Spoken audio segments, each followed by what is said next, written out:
ॐ अज्ञानतिमिरान्धस्य ज्ञानाञ्जनशलाकया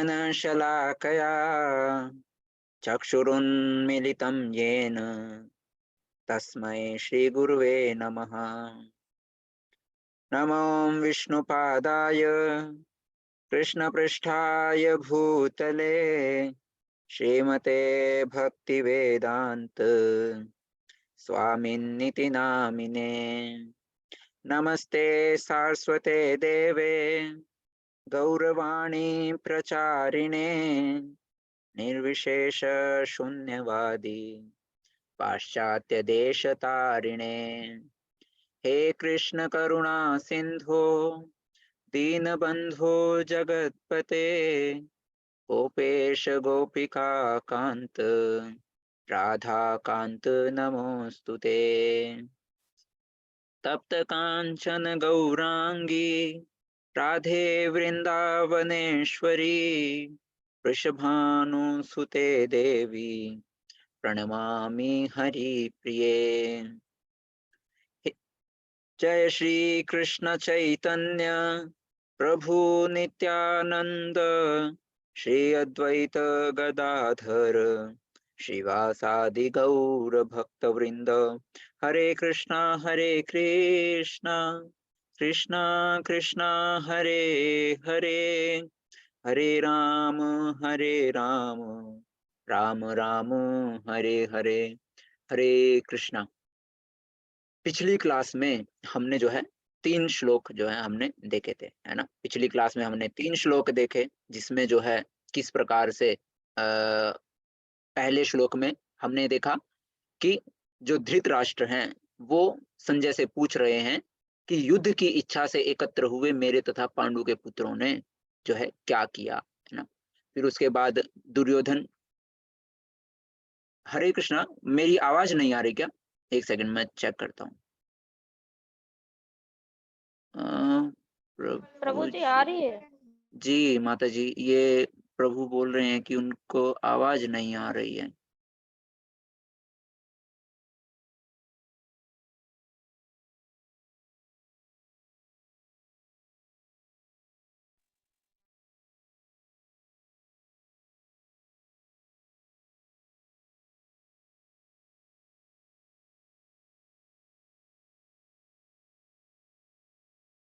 चलिए, या तो उन्होंने वो अनम्यूट करने के लिए जो वो करना होता है ना, जॉइन ऑडियो, तो या तो उन्होंने वो नहीं किया। हरे कृष्णा माता जी, शिप्रा माता जी, एक काम कर दीजिए प्लीज। जो लेवल 1 के टाइम पे जो हमको एक फोटो दी गई थी जिसमें स्टेप्स दिए गए थे कि ऑडियो से ज्वाइन कैसे करना, अगर आपके पास वो अवेलेबल हो तो प्लीज एक बार जो है वो ग्रुप के अंदर डाल दीजिए, है ना। किसी को ज्वाइन करके ऑडियो वगैरह से कनेक्ट करने में कोई दिक्कत ना है। अगर आपके पास है तो आप बता दीजिए, नहीं तो जो है मैं डालता हूँ। प्रभु जी फिलहाल तो मेरे पास नहीं है। कोई बात नहीं आप माता जी, मैं डाल दीजिए। जी जी जी मैं डालता हूँ एक सेकंड।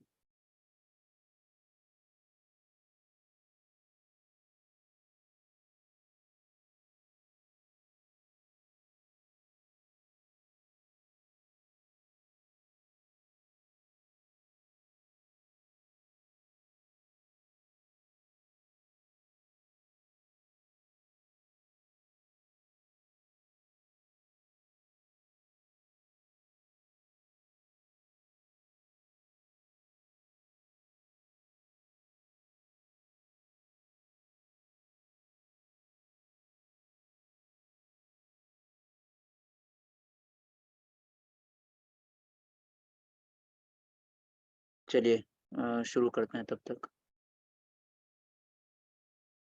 तो हमने जो है पहले श्लोक में हमने देखा था किस प्रकार जो है धृतराष्ट्र जो है पूछ रहे हैं। हमने धृतराष्ट्र की जो है मनोस्थिति देखी है ना, कि किस प्रकार से जो एक ही कुल के जो पांडव और कौरव हैं ना, उनको जो है किस तरीके से विलग करने की कोशिश कर रहे हैं, अपने बेटों को जो है अपना बता रहे हैं, और जो उनके सगे भाई के जो बच्चे हैं, है ना, उनको किस प्रकार जो है एक पराया टाइप में जो है दर्शाने का जो है प्रयास कर रहे हैं, है ना। तो हमने ये देखा धृतराष्ट्र शब्द का अर्थ क्या है वो हमने देखा था। फिर उसके बाद जो है दुर्योधन के बारे में जो है संजय बोलना स्टार्ट कर रहे हैं कि दुर्योधन जो है किसके पास जा रहे हैं, द्रोणाचार्य के पास जा रहे हैं और द्रोणाचार्य को जाकर जो है बोल रहे हैं कि ये देखिए जो आपके शिष्य हैं, है ना, पांडु के जो पुत्रों की ये विशाल सेना है, इसको देखें, जिसे आपके बुद्धिमान शिष्य द्रुपद के पुत्र ने जो है इतने कौशल के साथ जो है व्यवस्थित किया है। फिर हमने ये सारा का सारा जो यहाँ पर जो है ये टोंटिंग क्यों की जा रही है ना, ये टोंट क्यों मारा जा रहा है, उसके बारे में हमने देखा था, है ना। द्रुपद और द्रोणाचार्य जो हैं उनका इतिहास हमने देखा था, किस प्रकार वो जो दोनों के दोनों हैं वो घनिष्ठ मित्र हुआ करते थे, है ना, गुरुकुल के टाइम से। और उनके बीच में क्या 36 का आंकड़ा, किस वजह से 36 का आंकड़ा हुआ, जिस के कारण जो है आज जो है दुर्योधन उस बात को लेकर, है ना, कि ये देखिए ये जो है से इस सेना का जो गठन है वो आपके शिष्य द्रुपद के पुत्र, है ना, उसने जो है किया है। तो अभी जो है हम आगे देखते हैं। अत्र शूरा महेश्वासा भीमार्जुन समायुधि युयुधानो विराटश्च द्रुपदश्च महारथः।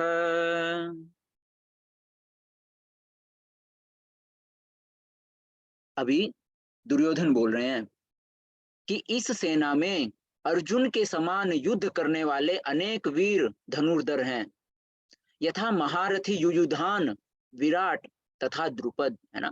अब वो अपने जो है गुरु को बता रहे हैं कि सामने वाली टीम को देखिए, है ना, सामने वाली सेना को देखिए, जिसके अंदर भीम और अर्जुन जैसे जो है युद्ध करने वाले अनेक धनुर्धर वीर हैं, है ना, और अनेक बलशाली वीर हैं ना, जो किसके जैसे हैं, भीम के जैसे हैं और अर्जुन के समान ही वीर हैं, है ना। जिस तरीके से एग्जाम्पल दिया महारथी युयुधान, महारथी विराट और महारथी द्रुपद, है ना। प्रभुपाद जी बोलते हैं ये यद्यपि युद्ध कला में द्रोणाचार्य की महान शक्ति के समक्ष धृष्टद्युम्न महत्वपूर्ण बाधक नहीं था, है ना, जिसका यहाँ पर जो है टोंट मारा था किसने, दुर्योधन ने, है ना, कि ये देखिए आपके जो शिष्य हैं द्रुपद के पुत्र जिनका नाम है धृष्टद्युम्न, है ना, कि उन्होंने जो है पांडवों की सेना का कितने सही तरीके से जो है गठन किया है।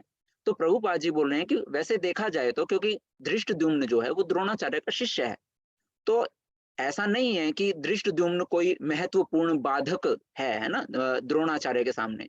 यद्यपि युद्ध कला में द्रोणाचार्य की महान शक्ति के समक्ष धृष्टद्युम्न महत्वपूर्ण बाधक नहीं था, किंतु ऐसे अनेक योद्धा थे जिनसे भय था। दुर्योधन इन्हें विजय पथ में अत्यंत बाधक बताता है, क्योंकि इनमें से प्रत्येक योद्धा भीम तथा अर्जुन के समान दुर्जेय था, है ना। कि अभी जो है बोल रहे हैं कि हालांकि धृष्टद्युम्न तो नहीं था, पर धृष्टद्युम्न के अलावा और बहुत सारे ऐसे वीर योद्धा जो हैं उस सेना में थे, पांडवों की सेना में थे, जो कहीं ना कहीं बाधक बन सकते थे। उसे भीम तथा अर्जुन के बल का ज्ञान था कि वो दोनों के दोनों कितने बलशाली हैं ना। अर्जुन के जो है बाणों का जो है उसको ज्ञान है कि अर्जुन का बाण कितना अचूक है, भीम की गदा जो है वो कितनी प्रभावशाली है। तो उसे भीम और अर्जुन के बल का ज्ञान था, इसीलिए वह अन्यों की तुलना इन दोनों से करता है। आगे, धृष्टकेतुश्चेकितान् काशीराजश्च वीर्यवान् पुरुजित् कुन्तिभोजश्च शैब्यश्च नरपुंगवः। इनके साथ ही धृष्टकेतु, चेकितान, काशीराज, पुरुजित, कुंती भोज तथा शैब्य जैसे महान शक्तिशाली योद्धा भी उस सेना में हैं, है ना। तो अभी जो दुर्योधन जो है पांडवों की सेना के महारथियों की गिनती करवा रहे हैं ना, कि उस सेना में देखिए किस प्रकार जो है धृष्टद्युम्न है, या फिर भीम और अर्जुन के समान ही जो है अन्य योद्धा भी हैं, है ना। तो उनकी तुलना करवा रहे हैं, फिर बता रहे हैं कि उनके साथ साथ युयुधान, विराट, द्रुपद के साथ साथ जो है धृष्टकेतु, चेकितान, काशीराज, पुरुजित, कुंती भोज तथा शैब्य जैसे महान शक्तिशाली योद्धा भी जो हैं वो उसकी सेना में हैं। आगे बोल रहे हैं, आप में से कौन पढ़ना चाहेगा श्लोक? हरे कृष्णा।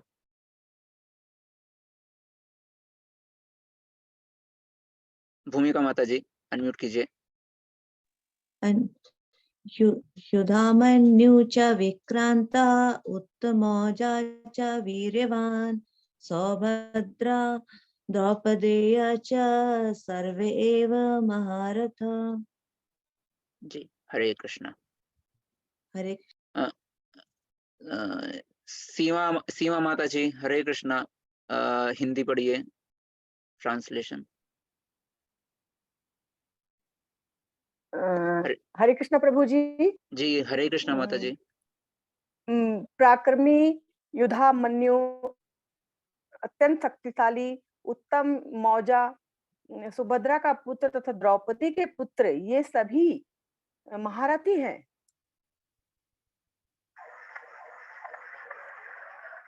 जी तो यहाँ पर जो हरे है कृष्ण अभी प्रभु जी। जी तो अभी दुर्योधन जो है, दुर्योधन बोल रहे हैं कि उनकी सेना में पराक्रमी युधामन्यु, अत्यंत शक्तिशाली, उत्तम औजा, है ना, और सुभद्रा का पुत्र, और जो ये हैं, ये किनके नाम दिए जा रहे हैं? सुभद्रा के पुत्र और द्रौपदी के पुत्रों के बारे में जो है यहाँ बताया जा रहा है ना, कि ये सारे के सारे जो हैं कितने सारे जो है शक्तिशाली हैं, कितने बड़े महारथी हैं, है ना।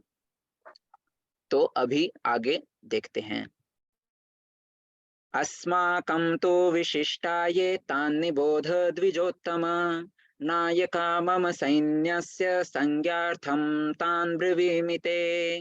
किंतु हे ब्राह्मण श्रेष्ठ, आपकी सूचना के लिए मैं अपनी सेना के उन नायकों के विषय में बताना चाहूंगा जो मेरी सेना को संचालित करने में विशेष रूप से निपुण है। अभी देखिए अर्जुन, जो दुर्योधन है, दुर्योधन ने कैसी रणनीति खेली है ना। पहले अपने गुरु को जो है, अब उस अर्जुन का स्वभाव तो आपको पता ही है ना, ना तो गुरु के प्रति आदर, ना अपने बुजुर्गों के प्रति आदर, है ना। तो पहले तो जो है वो अपने ही गुरु को जो है काइंड ऑफ डांट रहे हैं, है ना, कि ये देखिए आपने जो है सारी की सारी जो है शिक्षाएं जो है ना, अपने ही शत्रु के जो है पुत्र को, है ना, द्रुपद, क्योंकि उसको सारी स्टोरी पता है कि किस प्रकार जो है 36 का आंकड़ा चल रहा है, जो द्रोणाचार्य और जो द्रुपद है ना।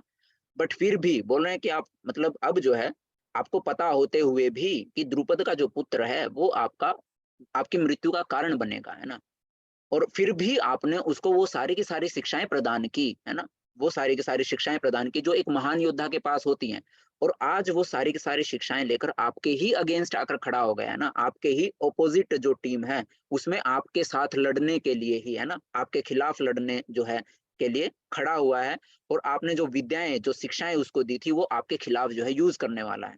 तो पहले तो इस तरीके से टोंट मार रहे हैं, उधर की सेना के जो है महारथियों को गिनवा रहे हैं कि उस सेना में ये महारथी है, ये महारथी है ना, अर्जुन और भीम जैसे अनेकों महारथी उस सेना में है ना। अब जो है अब कहीं जो द्रोणाचार्य हैं, है ना, उनका जो एक आत्मबल है वो कम ना हो जाए। अब उसके लिए जो है इधर जो दुर्योधन है वो बोलना चाह रहे हैं, किंतु हे ब्राह्मण श्रेष्ठ, आपकी सूचना के लिए मैं अपनी सेना के उन नायकों के विषय में भी बताना चाहूंगा जो मेरी सेना को संचालित करने में विशेष रूप से निपुण है। आप ऐसा ना सोचें, है ना, आप ऐसा ना सोचें कि उसी सेना में जो है बहुत बड़े बड़े जो है योद्धा हैं, है ना, हम भी जो है वो किसी से कम नहीं है ना। तो अभी जो है वो अपनी सेना के जो जितने भी योद्धा हैं उनके बारे में बताना स्टार्ट करते हैं। भवान् भीष्मश्च कर्णश्च कृपश्च समितिञ्जयः, अश्वत्थामा विकर्णश्च सोमदत्तिस्तथैव च। मेरी सेना में स्वयं आप, है ना, सबसे पहले देखिए, अब वो चाहते तो किसको बोल सकते थे? भीष्म पितामह का नाम ले सकते थे ना। वो चाहते तो भीष्म पिता का माँ का नाम ले सकते थे, जिनको इच्छा मृत्यु का वरदान जिनके पास है, जिन्होंने जो है परशुराम से जो है शिक्षा ली है ना, परशुराम से। और सबसे बड़े जो है मतलब महान धनुर्धर जो है भी हैं, है ना, जो भीष्म पितामह है। तो वो चाहते तो वो पहले भीष्म पिता का नाम भी ले सकते थे, ना, कि हमारी सेना में भीष्म पितामह है, आप हैं, कर्ण है। अभी किसी को मतलब किसी की बड़ाई करनी हो तो क्या करते हैं आप? सबसे पहले कि हमारे साथ जब आप हैं तो चिंता की क्या बात है ना। तो उसी तरीके से यहाँ पे दुर्योधन भी वो रणनीति है ना, वो चालाकी खेल रहा है और बोल रहा है कि मेरी सेना में स्वयं आप, है ना, भीष्म पितामह, कर्ण, कृपाचार्य, अश्वत्थामा, विकर्ण और सोमदत्त का पुत्र भूरिश्रवा आदि हैं, जो युद्ध में सदैव विजयी रहे हैं, है ना। तो दुर्योधन उन अद्वितीय युद्ध वीरों का उल्लेख करता है जो सदैव विजयी होते रहते हैं, जितने भी युद्ध हुए हैं किसी में भी परास्त नहीं हुए हैं, उन सभी योद्धाओं के नाम ले रहे हैं कि ये सारे के सारे योद्धा जिन्होंने जितने भी युद्ध लड़े, हर युद्ध में जो है विजय हासिल की है, वो चाहे आप हैं, भीष्म पितामह है, कर्ण है, कृपाचार्य है, अश्वत्थामा, विकर्ण और सोमदत्त का पुत्र भूरिश्रवा, है ना, ये सभी के सभी हमारी ही सेना में हैं, जो हमेशा हर युद्ध में जो है विजयी रहे हैं, है ना। तो यहाँ पर बताया जा रहा है विकर्ण जो है, विकर्ण दुर्योधन का भाई है ना, विकर्ण जो है दुर्योधन का भाई है, और जब द्रौपदी का वस्त्र हरण हो रहा था, है ना, चीर हरण जब हो रहा था, तो कौरवों में से एकमात्र व्यक्ति जिसने उनके खिलाफ आवाज उठाई थी, है ना, कि इस प्रकार जो है भरी सभा में कुल वधू का जो है वस्त्र हरण करना, है ना, ये जो है निंदनीय अपराध है, या इस तरीके से ये जो है बहुत गलत है ना। ये तो जो भी हुआ तो कौरवों में से जिसने भी एकमात्र जिन्होंने ये आवाज उठाई थी, है ना, वो कौन थे? वो थे विकर्ण, है ना। बट फिर भी, है ना, क्योंकि अब उनका वो अपना दायित्व समझ करके उनको अपने भाई के साथ ही जो है युद्ध करना है, फिर भी वो जो है अपने भाई की जो है सेना में गए थे, पर आगे जाकर जो है वो मतलब पाला जो है बदल लेते हैं, है ना, आगे जाकर। तो अभी क्या होता है, विकर्ण जो है दुर्योधन का भाई है, अश्वत्थामा के बारे में बता रहे हैं। अश्वत्थामा कौन है? अश्वत्थामा द्रोणाचार्य का पुत्र है ना। और सोमदत्ती या फिर भूरिश्रवा, है ना, जो है वो बाहिलकों का के राजा का जो है पुत्र है। कर्ण अर्जुन का आधा भाई है ना। अर्जुन का आधा भाई क्यों है कर्ण? कर्ण अर्जुन का आधा भाई इसलिए है कि जब कुंती महारानी की पांडु से शादी नहीं हुई थी, है ना, उससे पहले कुंती महारानी को जो है क्या मिले थे? वरदान मिले थे कि आप किसी भी मतलब उनको जो है कुछ विद्या उनको बताई गई थी कि आप इस तरीके से जिस भी देवता का आप आह्वान करेंगी, है ना, उसी के समरूप जो है आपको पुत्र आपको प्राप्त होगा, है ना। तो पहले जो है वो धर्मराज का आह्वान करते हैं, है ना, और धर्मराज से जो है मतलब ये उन्होंने बाद में क्या, पहले उन्होंने ट्रायल लेने के लिए जो उनको विद्या सिखाई गई थी, वो जो है पहले सूर्य देव का आह्वान करते हैं ना। सूर्य देव से उनको कर्ण जो है कर्ण की प्राप्ति होती है ना। अब वो क्योंकि उस समय उनकी शादी नहीं हुई थी, तो ये सोचकर कि मतलब बिना शादी के जो है पुत्र मुझे हो गया है, तो समाज जो है मुझको क्या किस नजर से देखेगा, तो वो जो है कर्ण को जो है गंगा में बहा देती है ना। और फिर कर्ण को जो है ये इनकी ही कोई दासी है ना, राधा नाम था उनका, जो कौरव है ना, उनकी ही वहां पर जो है दासी हैं। तो उनको जो है वो मिल जाते हैं ना, इसीलिए वो अपने आप को राधे भी बोलते थे ना। तो गंगा में नदी में बहते हुए वो जो है राधा नाम की दासी जो उस महल में जो है कार्य करती थी, है ना, पर्सनल सेविका थी, जो गांधारी थी, है ना, गांधारी की। तो उनको वो मिल जाते हैं, तो वो उनका पालन पोषण करते हैं। तो यहाँ पर कर्ण को जो है अर्जुन का आधा भाई बताया गया है, क्योंकि वह कुंती के गर्भ से राजा पांडु के साथ विवाह होने से पूर्व उत्पन्न हुए थे, है ना। और किन के द्वारा? उनके पिता कौन थे? सूर्य देव, है ना, क्योंकि सूर्य देव से जो है कुंती महारानी को उनकी प्राप्ति हुई थी। तो फिर कृपाचार्य की जुड़वा बहन जो है वो द्रोणाचार्य के साथ जो है उनकी शादी की गई थी। तो कृपाचार्य की जुड़वा बहन द्रोणाचार्य की ब्याही थी, इसीलिए आपने कभी महाभारत देखी हो, है ना, जो रामानंद सागर की जो महाभारत आती है ना, उसमें आपने देखा होगा कभी युद्ध के समय अश्वत्थामा जो है वो कृपाचार्य को, है ना, कृप को जो है आचार्य कृप जो है उनको मामा श्री कहकर जो है आपको बोलते हुए दिखाई देंगे। तो वो इसीलिए मामा जो है उनको बोल रहे हैं क्योंकि द्रोणाचार्य की जो जुड़वा बहन है उनकी शादी जो है कृपाचार्य के साथ हुई थी, है ना। तो यहाँ पर इस चीज के बारे में वर्णन आता है।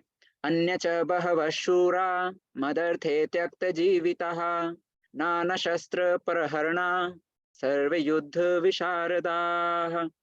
अन्य ऐसे अन्य वीर भी हैं जो मेरे लिए अपना जीवन त्याग करने के लिए उद्यत हैं। वे विविध प्रकार के हथियारों से सुसज्जित हैं और युद्ध विद्या में निपुण हैं, है ना। अभी यहाँ पर गुणगान किया जा रहा है केवल किनका? दुर्योधन ने पहले पांडवों का बताया, है ना, पांडवों की सेना में ये योद्धा है ना, अर्जुन और भीम के समान ऐसे योद्धा। अब कहीं जो है गुरु जो है द्रोणाचार्य है ना, वो कहीं पाला ना बदल लें, या फिर जो है उनका आत्मबल जो है वो ढीला ना पड़ जाए, इसीलिए जो है अब अपनी बड़ाई गाना चालू कर रहे हैं ना। तो उनमें से पहले बताते हैं कि हमारी सेना में आप हैं, है ना, भीष्म पितामह है, ये है वो है ना, अश्वत्थामा है, विकर्ण है ना, और भूरिश्रवा जो है या फिर सोमदत्त जो है वो है ना, कर्ण है ना। ये ऐसे महान योद्धा हैं जिन्होंने कभी भी जो है किसी भी युद्ध में पराजय हासिल नहीं की, है ना। और उनके साथ साथ मेरे पास ऐसे वीर भी हैं जो मेरे एक इशारे पर अपना जीवन त्याग करने के लिए उद्यत हैं, है ना, कि एक इशारा कर दूं तो मेरे लिए अभी जान दे दें, है ना। तो इस प्रकार से वो बोल रहे हैं। और बोलता है कि वे विविध प्रकार के हथियारों से सुसज्जित हैं और युद्ध विद्या में भी निपुण हैं। तो तात्पर्य श्रील प्रभुपाद जी के द्वारा तात्पर्य, श्रील प्रभुपाद जी बोलते हैं जहां तक अन्यों का, है ना, यहाँ पर दुर्योधन ने क्या बोला कि ऐसे अन्य वीर भी हैं, तो वो अन्य वीर कौन है उनके बारे में प्रभुपाद जी बता रहे हैं। जहां तक अन्यों का यथार्थ जयद्रथ, कृतवर्मा तथा शल्य का संबंध है ना, तो उनके बारे में जो है यहाँ दुर्योधन बोल रहा है कि ऐसे अन्य वीर, अब वो अन्य वीर हैं जयद्रथ, कृतवर्मा तथा शल्य, है ना, वे सब दुर्योधन के लिए अपने प्राणों की आहुति देने के लिए तैयार रहते थे, है ना, कि मित्र तुम एक बार बोलो, हम अपने प्राणों की आहुति भी तुम्हारे लिए दे सकते हैं, है ना। तो यहाँ पर उन अन्य वीरों का जो है वृतांत किया गया है ना, कौन कौन, जयद्रथ, कृतवर्मा तथा शल्य, है ना। तो दूसरे शब्दों में यह पूर्व निश्चित है कि वे पापी दुर्योधन के दल में सम्मिलित होने के कारण कुरुक्षेत्र के युद्ध में मारे जाएंगे। प्रभुपाद जी बोल रहे हैं कि इससे जो है पहले से ही निश्चित है, क्योंकि वो जो है अधर्म के साथ खड़े हैं, है ना, और दुर्योधन के दल में, पापी दुर्योधन के दल में जो है सम्मिलित हो चुके हैं, इसीलिए वो भी इस कुरुक्षेत्र के युद्ध में अवश्य ही मारे जाएंगे। निसंदेह अपने मित्रों की संयुक्त शक्ति के कारण दुर्योधन अपनी विजय के प्रति आश्वस्त था, है ना। जो ये अपने मित्रों का नाम ले रहा है कि वो मेरे एक इशारे पर जो है अपना जीवन त्याग करने के जो है लिए तत्पर खड़े हैं ना, तो दुर्योधन, प्रभुपाद जी बोल रहे हैं कि जो उसको ये आश्वस्त, यानी कि जो एक आश्वासन है कि मेरी ही विजय होगी, वो किसके लिए, अपने इन सभी मित्रों की जो संयुक्त शक्ति है कि मेरे मित्र जो है वो मेरे साथ खड़े हैं, इसलिए मेरी विजय जो है अवश्य ही होगी, है ना। तो इन सभी जो है मित्रों के शक्ति के कारण ही दुर्योधन जो है अपनी विजय के प्रति इतना आश्वस्त था कि मेरी ही विजय होगी। अपर्याप्तम तदस्माकं बलं भीष्माभिरक्षितम् पर्याप्तम त्विदमेतेषां बलं भीमाभिरक्षितम्। हमारी शक्ति अपरिमेय है ना। दुर्योधन बोल रहा है कि हमारी जो शक्ति है अपरिमेय, यानी कि जिसको मापा नहीं जा सकता, जिसको तोला नहीं जा सकता, है ना, और हम सब पितामह द्वारा भली भांति संरक्षित हैं, है ना। बोल रहे हैं कि हम सब जो है पितामह के द्वारा जो है संरक्षित भी हैं, जबकि पांडवों की शक्ति भीम द्वारा भली भांति संरक्षित होकर भी सीमित है।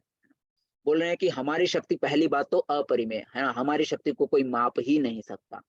बाई चांस कोई माप भी ले, फिर भी हम जो है पितामह के द्वारा भली भांति संरक्षित हैं। अब ऐसा बोल रहे हैं कि पितामह के द्वारा संरक्षित क्यों है, वो जो है प्रभुपाद जी जो है हमको समझाते हैं।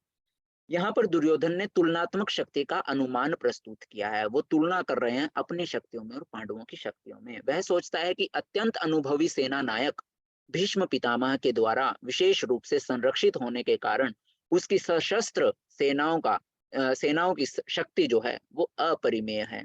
दूसरी ओर पांडवों की सेनाएं सीमित हैं, क्योंकि उनकी सुरक्षा एक कम अनुभवी नायक भीम द्वारा की जा रही है ना। तो यहाँ पर जो दुर्योधन है, दुर्योधन को इस चीज का जो है ये आभास इसलिए हो रहा है, वो बोल रहे हैं कि पहली बात तो हमारे इतने महान योद्धा हमारी सेना में भी हैं, तो हमारी शक्ति का तो कोई अनुमान लगा ही नहीं सकता। और नहले पे दहले वाली बात तो ये है कि पहली बात हमारे पास इतनी सारी शक्ति है, और दूसरी बात ये है कि हमारे पास पितामह जो हैं वो हमारे सेनापति हैं।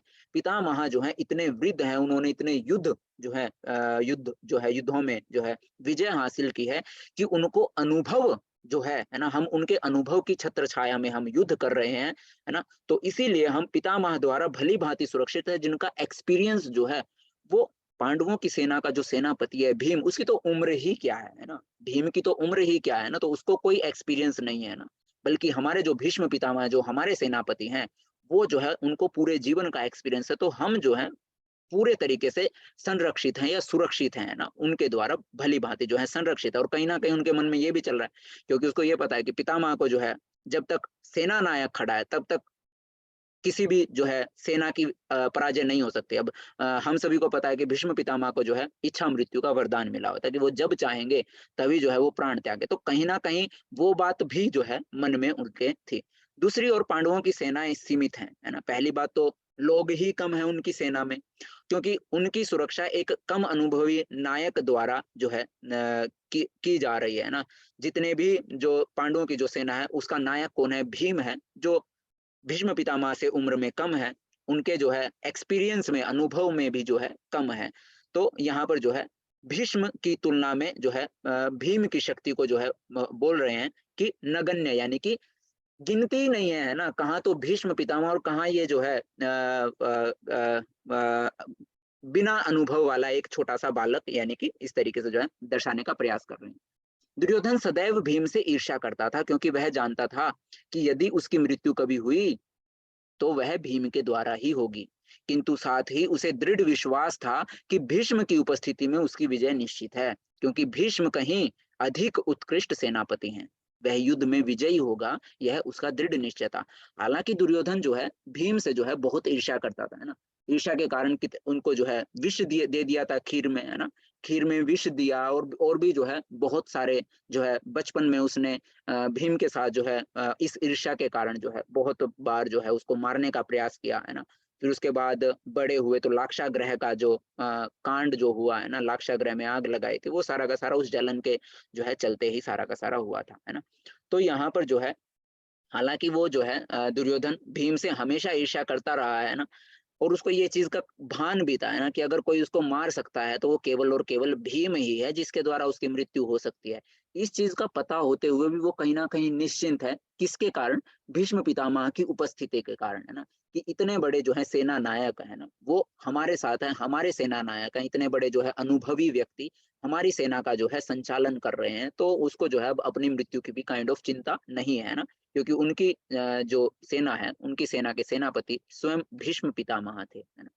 तो यहाँ पर इस तरीके से बताते हैं, अयनेषु च सर्वेषु यथा भागम् अवस्थिताः भीष्ममेवाभिरक्षन्तु भवन्तः सर्व एव हि। एक सेकंड।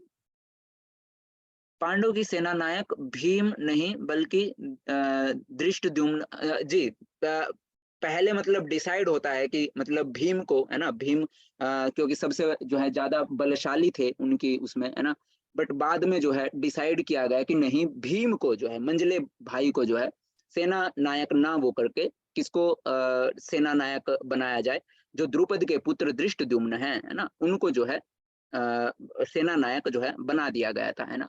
बट अगर एक मतलब जो सबसे ताकतवर अगर देखा जाए कि उस सेना का मतलब जैसे कौरवों की सेना में सबसे अगर एक वो बोलते हैं ना कि सबसे जो बड़ा पहलू लगा लीजिए या सबसे स्ट्रोंग, है ना, कि जिसको गिराना जो है सबसे मुश्किल हो सकता है ना, तो उस सेना में, कौरवों की सेना में थे पितामह भीष्म, है ना, क्योंकि उनके पास वरदान भी था, है ना, तो कोई उनको हिला नहीं सकता, है ना। और कहीं ना कहीं दुर्योधन को जो है, दुर्योधन को ऐसा लगता है कि उनकी सेना में अगर कोई ऐसा है जिसको हिलाना मुश्किल हो सकता है ना, वो केवल और केवल भीम है ना, क्योंकि भीम के अंदर 100 हाथियों का जो है बल था, है ना, ये चीज भी हमको पता है, और ये चीज जो है उसको भी जो है पता थी, दुर्योधन को भी, है ना। तो वो इसीलिए भीष्म पितामह की जो एक तुलना कर रहा है ना, वो किससे कर रहा है? धृष्टद्युम्न से ना करके, है ना, द्रुपद के पुत्र धृष्टद्युम्न से ना करके भीष्म जो है भीम से कर रहा है ना, क्योंकि उनको पता है कि अगर टक्कर वाला कोई जो है उनकी सेना में कोई योद्धा है या हमारी सेना में जो योद्धा है, वो इधर से अगर भीष्म पितामह है तो दूसरी सेना में कौन है? वो भीम है ना। तो इस तरीके से जो है वो उनका वो कर रहे हैं, मतलब तुलना कर रहे हैं भीष्म पितामह की शक्ति का और भीम की जो है शक्ति का, है ना। तो यहाँ पर जो है आगे देखते हैं, अयनेषु च सर्वेषु यथा भागम् अवस्थिताः भीष्ममेवाभिरक्षन्तु भवन्तः सर्व एव हि। अतएव सैन्य व्यूह में अपने अपने मोर्चों पर खड़े रहकर आप सभी भीष्म पितामह की पूरी पूरी सहायता दें, है ना। जब उन्होंने ये सारा का सारा बताया कि हमारी जो शक्ति है वो किस प्रकार भीष्म पितामह की के द्वारा जो है भली भांति संरक्षित है ना, और पांडवों की शक्ति जो है भीम द्वारा भली भांति संरक्षित होकर भी जो है सीमित है, तो आगे जो है वो बोल रहे हैं कि सैन्य व्यू में, क्योंकि हमारे पास भीष्म पितामह ही वो कड़ी हैं जो हमको विजय हासिल करवा सकते हैं, है ना, तो इसलिए हम सबका जो है कर्तव्य बन रहा है कि हम सभी जो है उनको जो है भली भांति एक रक्षा जो है प्रदान करें। एक सेकंड दीजिए मुझे, ये हो गई बंद। हरे कृष्णा, मेरी आवाज तो आ रही है ना आप सभी को? जी प्रभु जी। जी माता जी।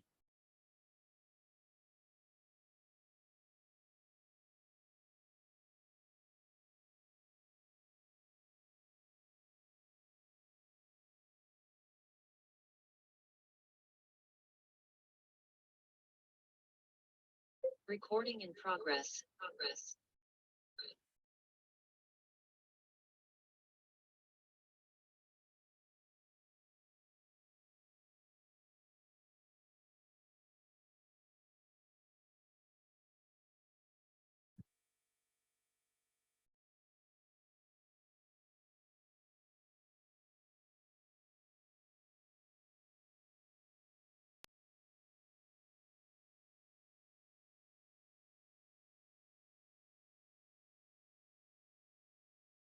तो अब ये सारा का सारा गिनवाने के बाद, है ना, अपनी सेना की जो है शक्ति दर्शाई, है ना, पहले पांडवों की शक्ति दर्शाई, फिर उसके बाद जो है अपनी शक्ति के बारे में यहाँ पर एक गिनवा रहे हैं कि हमारे पास ये योद्धा है, ये योद्धा है ना, और फिर फाइनली बोल दे रहे हैं कि बेशक से उनकी सेना में जो है सर्वश्रेष्ठ भीम और अर्जुन हो सकते हैं ना, और उनमें से भी जो है भीम के पास अगर बेशक से जो है 100 हाथियों का बल है, फिर भी वो क्या है, वो एक बिना अनुभव का जो है एक छोटा सा बालक ही जो है बराबर है, क्योंकि हमारे पास भीष्म पितामह है ना, और भीष्म पितामह का अनुभव जो है वो उन सबसे जो है कहीं ज्यादा जो है कहीं गुना ज्यादा है।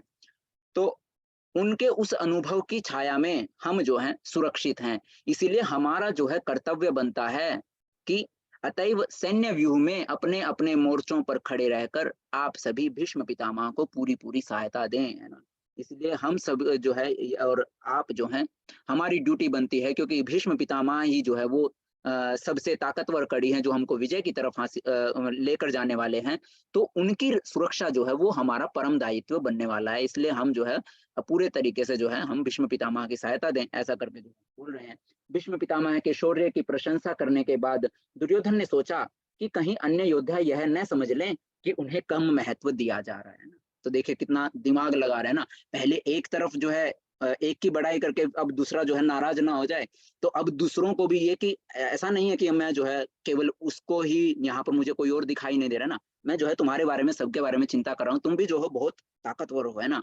तो अब वो क्या कर रहे हैं, है ना, सबको जो है दिखा रहे हैं, सबके शौर्य की प्रशंसा कर रहे हैं कि तुम सभी जो है बलशाली हो, है ना। इसलिए भीष्म पितामह हैं, शक्तिमान है ना, बट हमको भी उनकी जो है आप सभी जो है उनकी रक्षा करने के लिए भी अपनी शक्ति का जो है इस्तेमाल करें, है ना, इस तरीके से कि आप भी जो है बहुत आवश्यक जो है इस युद्ध में एक रोल प्ले करने जा रहे हैं ना। तो भीष्म पितामह के शौर्य की प्रशंसा करने के बाद दुर्योधन ने सोचा कि कहीं अन्य योद्धा यह न समझ लें कि उन्हें कम महत्व दिया जा रहा है ना, सारी इंपॉर्टेंस जो है केवल और केवल जो है भीष्म पितामह को ही दे दिया है ना। पहले तो सबका नाम गिनवाया, बट उसके बाद तो जो है केवल और केवल भीष्म पितामह के बारे में ही बखान किया जा रहा है ना। तो अब इस चीज के चलते जो दुर्योधन जो है वो सभी को जो है इस प्रकार बोलते हैं। अतः दुर्योधन ने अपने सहज कूटनीतिक ढंग से स्थिति संभालने के उद्देश्य से उपयुक्त शब्द कहे। उसने बलपूर्वक कहा कि भीष्म देव निसंदेह महानतम योद्धा हैं, किंतु अब वे वृद्ध हो चुके हैं, अतः प्रत्येक सैनिक को चाहिए कि चारों ओर से उनकी सुरक्षा का विशेष ध्यान दें। देखिए पहले तो बोल दे रहे कि भीष्म पितामह इतने शक्तिशाली हैं, इतने अनुभवी है ना, हमारी शक्ति वैसे तो जो है कोई गिनती नहीं है ना, हमारी शक्ति का कोई अनुमान नहीं लगाया जा सकता है ना, बट फिर भी अगर कोई अनुमान लगा भी ले बाई चांस, है ना, बट फिर भी हमारी जो सारी की सारी शक्ति वो भीष्म पितामह के द्वारा जो है सुरक्षित है ना, संरक्षित है ना, उसको कंजर्व किया जा रहा है भीष्म पितामह के द्वारा। तो देखा जाए तो उस एक एक जगह पर तो जो है इनडायरेक्टली वो पूरी जितने भी शक्तिशाली योद्धा हैं उन सभी से ऊपर किसको बता रहे दे रहे हैं, भीष्म पितामह को बता दे रहे हैं, क्योंकि उन सब की शक्ति जो है उसको किसने जो है सेफली रखा हुआ है, वो भीष्म पितामह ने, है ना।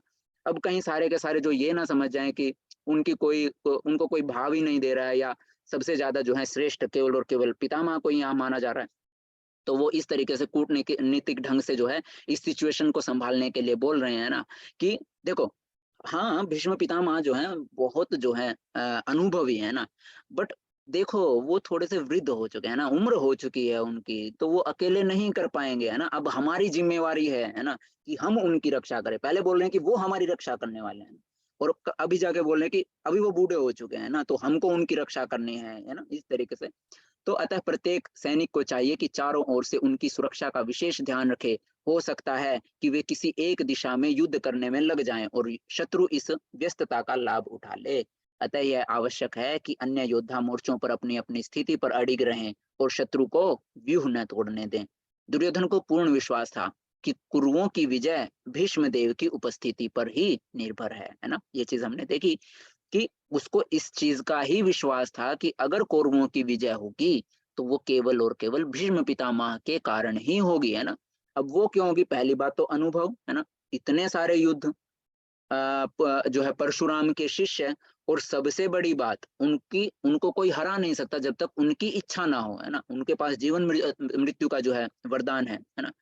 तो इस वजह से जो है उनको जो है उन पर कुछ ज्यादा ही जो है वो था।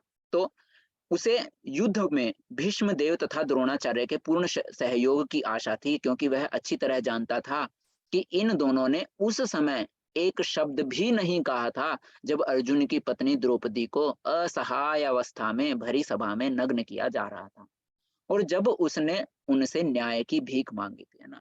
अब जो है कुछ कुछ ज्यादा ही ओवर कॉन्फिडेंस जो है वो किसको आ गया है? दुर्योधन को आ गया है। दुर्योधन को पता है कि द्रोणाचार्य को जो भी अगर बोल भी दिया तो वो कुछ भी हो जाए, द्रोणाचार्य और भीष्म पितामह जो है वो पांडवों की तरफ से तो युद्ध नहीं करेंगे, है ना। वो युद्ध तो जो है कौरवों की तरफ से ही करेंगे, क्योंकि जब इतना बड़ा अन्याय हुआ था, इतना बड़ा अधर्म जब हुआ था, जब अर्जुन की पत्नी जो है द्रौपदी, है ना, उसकी असहाय अवस्था में भरी सभा में उसको जब नग्न किया जा रहा था, है ना, उसका चीर हरण किया जा रहा था, तब उन्होंने कुछ नहीं बोला, है ना। तो आज तो वो क्या ही बोलेंगे, जिस समय वो इतनी बड़ी सिचुएशन थी, है ना, जब वो विरोध कर सकते थे। तो आज तो विरोध करने का या दूसरी सेना की तरफ से लड़ने का कोई सवाल ही पैदा नहीं होता है।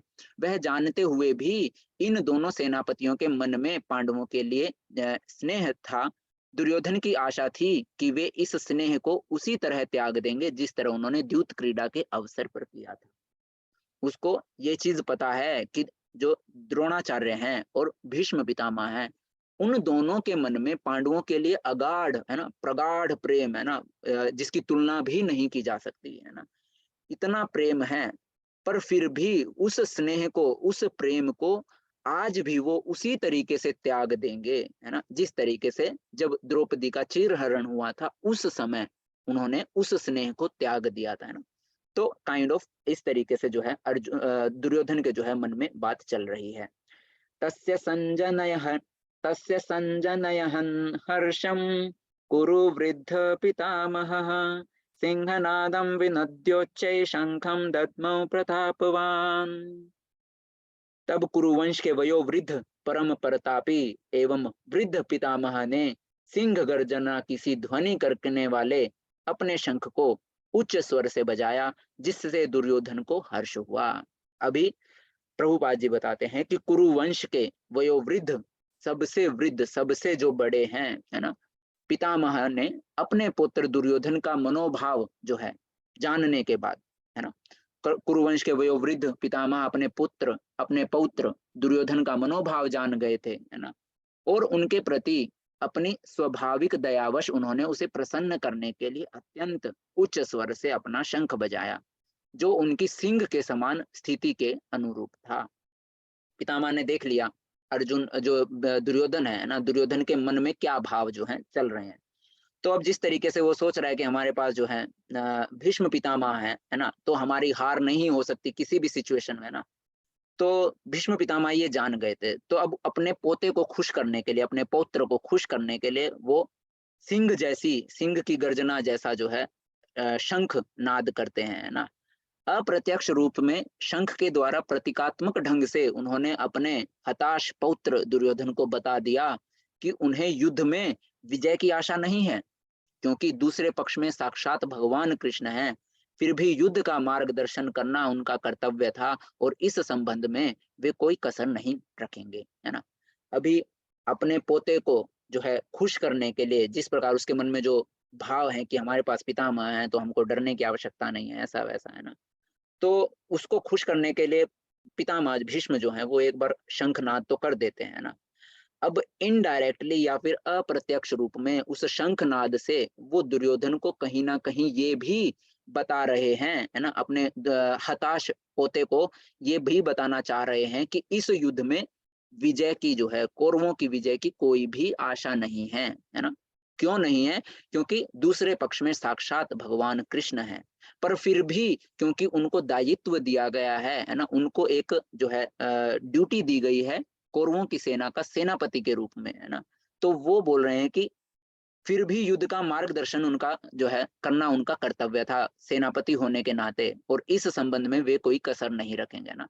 तो भीष्म पितामह जो है शंख बजाकर बिना बोले सब कुछ बोल दे रहे हैं कि इस युद्ध में कौरवों की विजय तो देखो संभव है नहीं, है ना। अगर मेरे भरोसे हो, मैं भी जो है इस सेना में रहकर कुछ नहीं कर पाऊंगा, क्योंकि सामने वाली सेना में कौन है? साक्षात कृष्ण है ना। तो कृष्ण के आगे चाहे कितना भी बड़े से बड़ा महारथी ही क्यों ना हो, कोई नहीं टिकने वाला, है ना।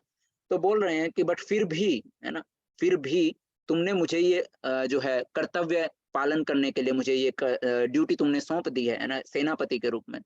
तो मैं अपनी तरफ से कोई कमी नहीं छोड़ने वाला, है ना। मैं अपनी तरफ से अपना कर्तव्य पूरे तरीके से निभाऊंगा, बट हाँ, गारंटी मैं भी नहीं दे रहा। गारंटी क्या, मैं उम्मीद ही नहीं दे रहा, है ना, कि जो है कौरवों की किसी भी तरीके से विजय होगी या नहीं होगी, है ना। तो यहाँ पर जो है इनडायरेक्टली जो है उस शंखनाद के माध्यम से प्रभुपाद सॉरी जो भीम है, भीष्म हैं, भीष्म पितामह जो है इनडायरेक्टली उस चीज की भी घोषणा कर दे रहे हैं। तत्त शंखाश्च भैर्यश्च पणवानकको मुखाः सहस्रैवाभ्यहन्यन्त सशब्दस्तु मूलोऽभवत्। तत्पश्चात शंख, नगाड़े, बिगुल, तुरही तथा सींग सहसा एक साथ बज उठे। वह समवेत स्वर अत्यंत कोलाहल पूर्ण था। जैसे ही भीष्म पितामह ने शंखनाद किया, उसके तुरंत बाद शंख पे शंख, नगाड़े, बिगुल, तुरही, सींग सारे के सारे एक साथ बज उठे, और जिनकी ध्वनि जो है इतनी कोलाहलपूर्ण थी, है ना, कि जिसको जो है सहना भी काइंड ऑफ जो है कठिन था। तत्त श्वेतैर्हयैर्युक्ते महति स्यन्दने स्थितौ माधव पांडवश्चैव दिव्य शंखौ प्रदद्मतुः। दूसरी ओर से श्वेत घोड़ों द्वारा खींचे जाने वाले विशाल रथ पर आसीन कृष्ण तथा अर्जुन ने अपने अपने दिव्य शंख बजाए। अभी पहले भीष्म पितामह शंखनाद करते हैं, उनके साथ साथ और जो योद्धा हैं सब कोई अपने शंख बजा रहे हैं, है ना, और जो है तुरही बजा रहे हैं, सींग बजा रहे हैं, है ना, जितने भी उनके पास वाद्य यंत्र थे सब अपने अपने वाद्य यंत्र बजा रहे हैं, है ना। और दूसरी तरफ सफेद घोड़ों के द्वारा जो खींचे जाने वाला विशाल रथ है, जिसके ऊपर भगवान कृष्ण और अर्जुन आसीन है, वो भी अपने अपने दिव्य शंख बजाते हैं। श्रील प्रभुपाद जी के द्वारा तात्पर्य है, भीष्म देव द्वारा बजाए गए शंख की तुलना में कृष्ण तथा अर्जुन के शंखों को दिव्य कहा गया है। सबसे पहले भीष्म देव ने, है ना, भीष्म पितामह ने अपना जो है शंख बजाया, उसके भी जो है तुलना में कृष्ण और अर्जुन के जो है शंखों को जो है दिव्य बताया गया है। दिव्य शंखों के नाद से यह सूचित हो रहा था कि दूसरे पक्ष की विजय की कोई आशा न थी, क्योंकि कृष्ण पांडवों के पक्ष में थे, है ना। अर्जुन और कृष्ण ने जो दिव्य शंख बजाए, उनसे ये पूरी तरीके से सूचित कर दिया जा रहा था कि दूसरी जो सेना है, कौरवों की जो सेना है, उसकी जो है विजय की कोई भी आशा नहीं है, क्योंकि दूसरे पक्ष में कौन है? पांडवों के पक्ष में जो है स्वयं कृष्ण है। और ऐसा जो है बोला भी गया है, जयस्तु पांडुपुत्राणाम येषाम पक्षे जनार्दन, है ना, कि जय सदा पांडु के पुत्र जैसों की ही होती है, क्योंकि भगवान कृष्ण उनके साथ हैं। कहने का तात्पर्य क्या है कि जो अपने धर्म पर जो है अडिग रहते हैं, है ना, उनके साथ जिस प्रकार यहाँ पर पांडव जो है अपने धर्म के लिए जो है युद्ध कर रहे हैं, अपने धर्म के लिए कर्म कर रहे हैं, है ना, तो उनके साथ जिस प्रकार भगवान कृष्ण हैं, है ना, तो वैसे ही जो भी अपने धर्म पर अडिग रहता है, अपना कर्म करता है, तो उसी प्रकार हर किसी के साथ भगवान कृष्ण जो है होते हैं। और जहां जहां भगवान विद्यमान है, वहां वहां लक्ष्मी भी रहती हैं, क्योंकि वे अपने पति के बिना नहीं रह सकती। अतः जैसा कि विष्णु या भगवान कृष्ण के शंख द्वारा उत्पन्न दिव्य ध्वनि से सूचित हो रहा था, विजय तथा श्री दोनों ही अर्जुन की प्रतीक्षा कर रही थी। इसके अतिरिक्त जिस रथ में दोनों मित्र आसीन थे, वह अर्जुन को अग्नि देवता द्वारा प्रदत्त था, और इससे भी सूचित हो रहा था कि तीनों लोकों में वह जहां कहीं भी जाएगा वहां विजय उसकी निश्चित है ना। तो पहली बात तो क्या कि अर्जुन के साथ कौन है, अर्जुन या फिर पांडवों के साथ साक्षात भगवान कृष्ण है, और जहां भगवान कृष्ण है उनकी अर्धांगिनी लक्ष्मी माँ जो साक्षात कौन है, विजय है ना, जो खुद विजय है ना, तो वो भी किनके साथ हैं, पांडवों के साथ है ना। जहां भगवान कृष्ण वहां उनकी पत्नी या फिर जो है भगवान विष्णु की पत्नी जो है लक्ष्मी है ना, वो हमेशा उनके साथ हैं, और उनको ही क्या बोला जाता है, विजय बोला जाता है या श्री बोला जाता है ना, श्री श्री यानी कि विजय है ना। तो विजय जो है उन्हीं के पक्ष में है। तो ये तो हो गई पहला प्रूफ कि जो बताता है कि विजय जो है वो पांडवों की होने वाली है। और दूसरी तरफ जो अर्जुन के पास जो रथ था वो भी कोई छोटा मोटा रथ नहीं था, है ना, वो भी अपने आप में दिव्य रथ था, जो उसे अग्नि देवता से जो है प्राप्त हुआ था, है ना। और यहाँ पर ऐसा सूचित किया जा रहा था कि ऐसा रथ है ना, और उस रथ पर आसीन जो व्यक्ति है वो जहां भी जाएगा तीनों लोकों में, है ना, तो उसकी जो है विजय निश्चित ही है ना। तो यहाँ पर हमने दो चीजें देखी, भगवान कृष्ण की प्रेजेंस या उपस्थिति है ना, और फिर जो है ये दिव्य रथ है ना, और उससे पहले जो है दिव्य शंखों के बारे में भी हमने देखा है ना, कि जो है अर्जुन और भगवान कृष्ण भी अपने जो है दिव्य शंख बजा रहे हैं। तो हमने यहाँ पर चीजें देखी, कौन कौन सी, तीन चीजें देखी। एक देखा अर्जुन और कृष्ण के जो है दिव्य शंख, जो ये बता रहे हैं कि जो विजय होगी वो किन की होगी, पांडवों की होगी। फिर उसके बाद कृष्ण की उपस्थिति है ना, वो बता रही है कि विजय किसकी होगी, पांडवों की होगी, क्योंकि जहां कृष्ण है ना, वहां ही जो है लक्ष्मी माँ है ना, और लक्ष्मी जो है साक्षात श्री है यानी विजय है ना। तो ये भी जो है दर्शाता है कि विजय उनकी ही होगी। और तीसरा जो है वो ये कि जो अर्जुन के पास जो रथ था वो कोई छोटा मोटा रथ नहीं था, वो जो है एक बड़ा ही दिव्य रथ था, जो अग्नि देवता से प्रदत्त था या अग्नि देवता के द्वारा जो है अर्जुन को प्राप्त हुआ था। और ऐसा माना जाता था कि वो रथ तीनों लोकों में जहां भी जाएगा वहां पर ही उसकी विजय जो है निश्चित है। पांचजन्य ऋषिकेशो देवदत्तम धनंजय पौंड्रम दद्मौ महाशंखम भीम कर्मावृकोदरः।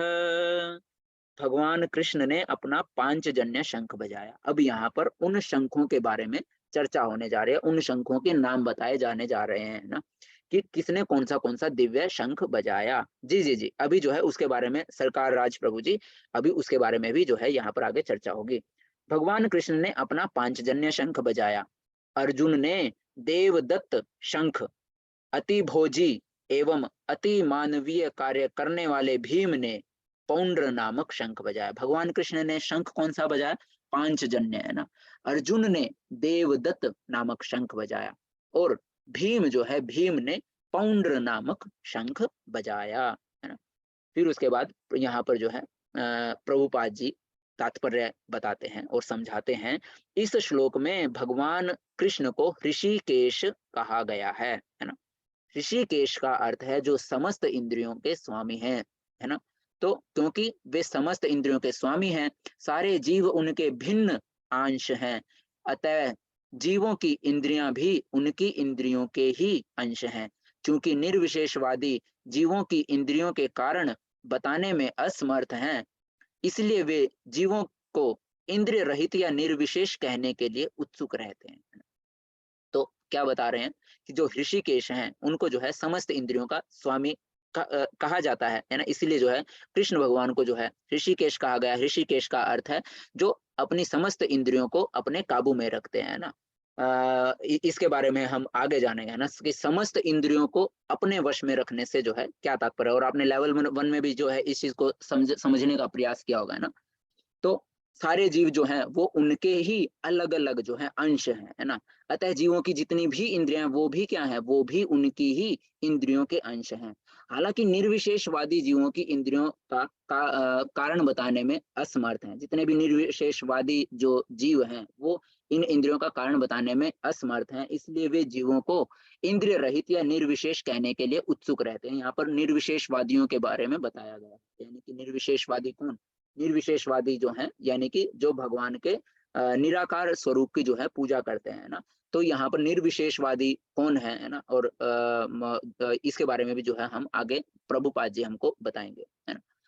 तो इसलिए जो है वो जीवों को जो है इंद्रिय रहित या निर्विशेष कहने के लिए उत्सुक रहते हैं। भगवान समस्त जीवों के हृदय में स्थित होकर उनकी इंद्रियों का निर्देशन करते हैं, किंतु वे इस तरह निर्देशन करते हैं कि जीव उनकी शरण ग्रहण कर ले, और विशुद्ध भक्ति की इंद्रियों का तो वे प्रत्यक्ष निर्देशन करते हैं। यहाँ कुरुक्षेत्र की युद्ध भूमि में भगवान कृष्ण अर्जुन की दिव्य इंद्रियों का निर्देशन करते हैं, इसीलिए उनको ऋषिकेश कहा गया है ना। तो यहाँ पर जो है उनकी इंद्रियों के बारे में, मतलब इंद्रियों पर किस प्रकार जो है वो स्वामित्व उन्होंने कर रखा है ना, तो यहाँ पर ऋषिकेश का शब्द का अर्थ जो है बताया जा रहा है। फिर उसके बाद जो है धनंजय है ना, भगवान कृष्ण ये अर्जुन को जो है धनंजय कहकर जो है यहाँ पर पुकारा गया है। तो धनंजय कहकर जो है अर्जुन को क्यों पुकारा जा रहा है ना, वो बता रहे हैं। इस श्लोक में अर्जुन को धनंजय कहा गया है क्योंकि जब इनके बड़े भाई को विभिन्न यज्ञ संपन्न करने के लिए धन की आवश्यकता हुई थी, तो उसे प्राप्त करने में उन्होंने जो है सहायता की थी, इसीलिए अर्जुन को धनंजय भी कहा गया है। इसी प्रकार भीम वृकोदर कहलाते हैं। जिस प्रकार अर्जुन को धनंजय कहा गया है, उसी प्रकार भीम को वृकोदर कहा जाता है ना, क्योंकि जैसे वे अधिक खाते हैं उसी प्रकार वे अति मानवीय कार्य करने वाले भी हैं, जैसे कि हिडिंबासुर का वध, है ना।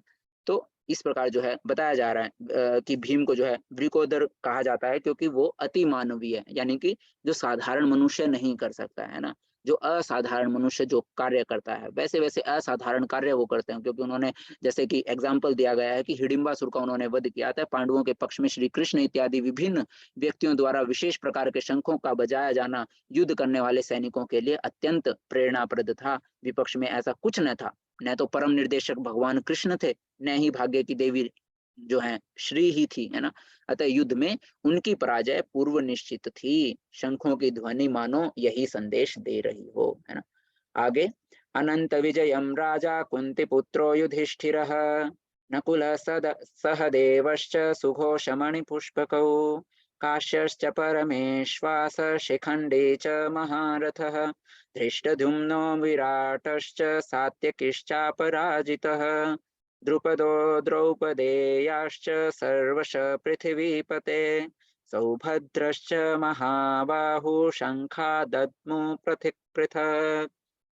फिर उसके बाद यहाँ पर आगे बता रहे हैं कि और किसने कौन कौन सा जो है शंख बजाया। हे राजन, कुंती पुत्र राजा युधिष्ठिर ने अपना अनंत विजय नामक शंख बजाया, तथा नकुल और सहदेव ने सुघोष एवं मणि पुष्पक शंख बजाए। महान धनुर्धर काशीराज, परम योद्धा शिखंडी, धृष्टद्युम्न, विराट, अजेय, सात्यकी, द्रुपद और द्रौपदी के पुत्र तथा सुभद्रा के महाबाहु पुत्र आदि सबों ने भी अपने अपने शंख बजाया ना।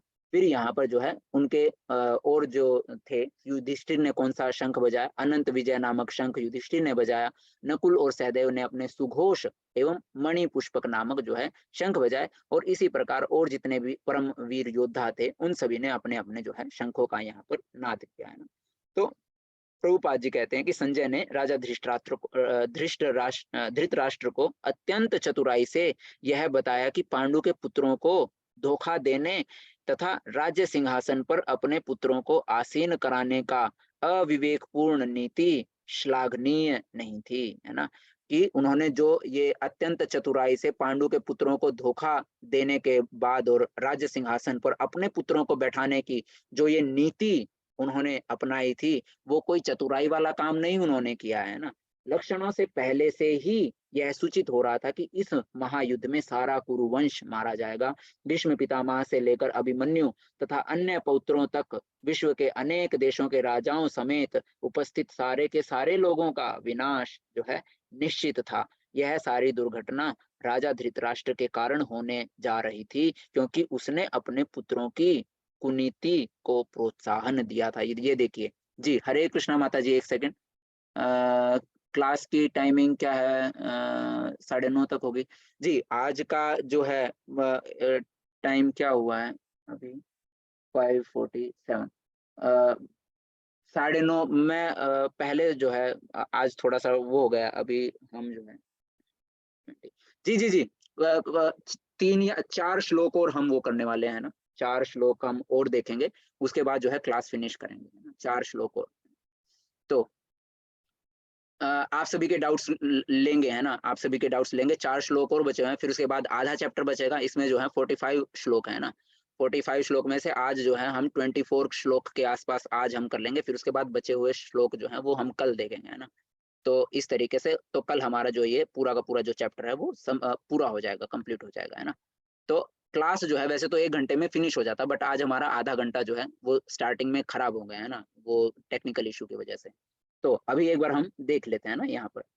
तो यहाँ पर जो है इस तरीके से बता रहे हैं ना, संजय जो है, संजय भी अब देखिए जिस तरीके से विदुर जो हैं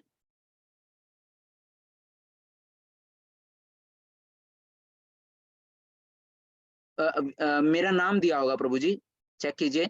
और क्लास का टाइमिंग जो है वो अपना क्या बोलते हैं 8 बजे का जो है टाइमिंग डालिएगा, है ना?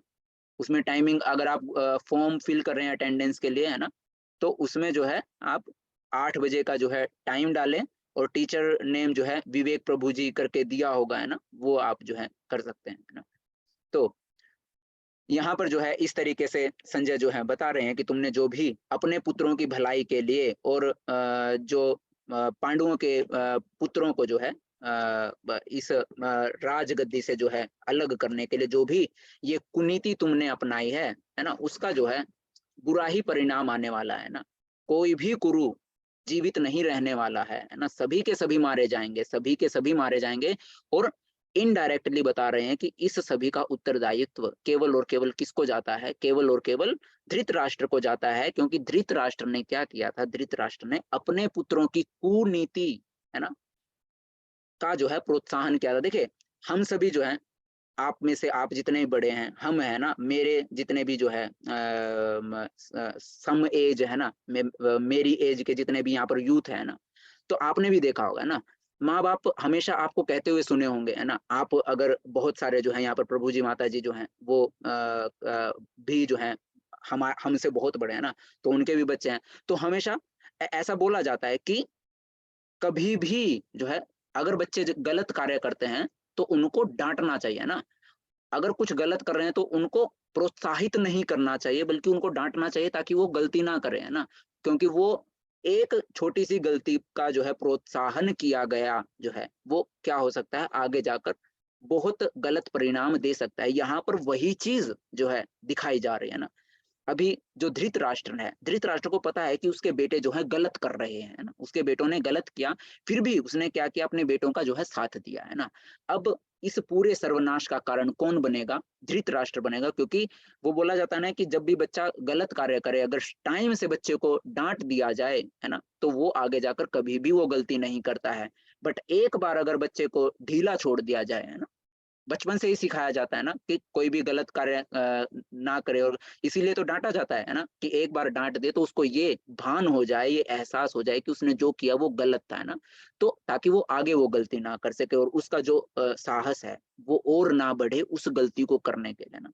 पर यहाँ पर जो है युधिष्ठिर ने वैसा नहीं किया। इसीलिए यहाँ पर हमको भी सीख मिलती है ना? कि कभी भी है ना, चाहे वो आपका छोटा भाई हो, आपका पुत्र हो, पुत्री हो, है ना? जब भी गलत कार्य, जब आपको लगता है कि ये गलत कार्य कर रहा है ना?